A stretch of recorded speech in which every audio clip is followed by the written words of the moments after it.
Bonjour, mon nom est Marc Monchamp. Je suis directeur de production du 24 heures de Tremblant. Je suis impliqué depuis la première édition en 2001. J'ai un paquet de souvenirs. Mon premier est évidemment lié à l'édition 2001.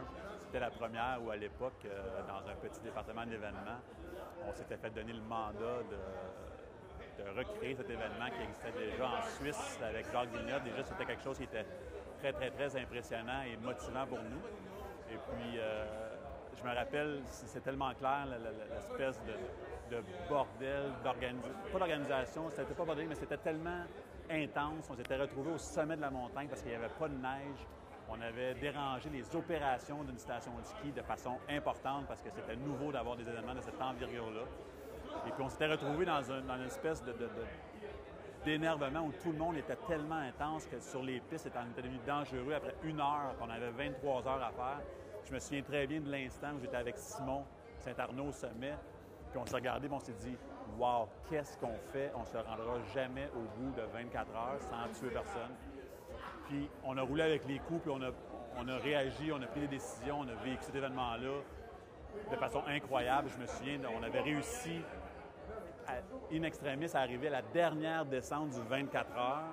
Le dimanche à midi moins une, les gens nous avaient livré la piste en neige jusqu'à la base.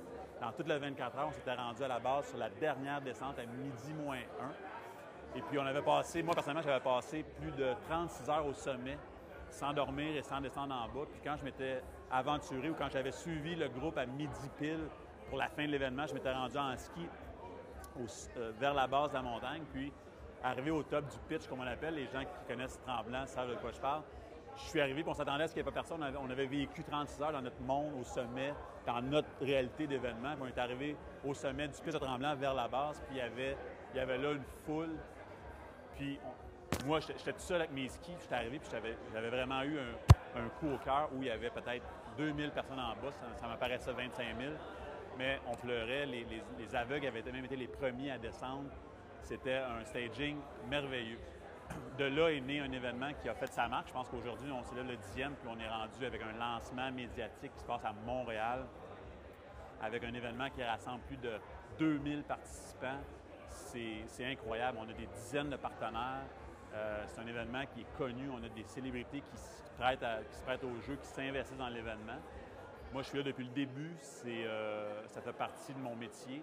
Mais le 24 heures, je fais beaucoup d'autres événements, mais le 24 heures demeure pour moi un attachement personnel.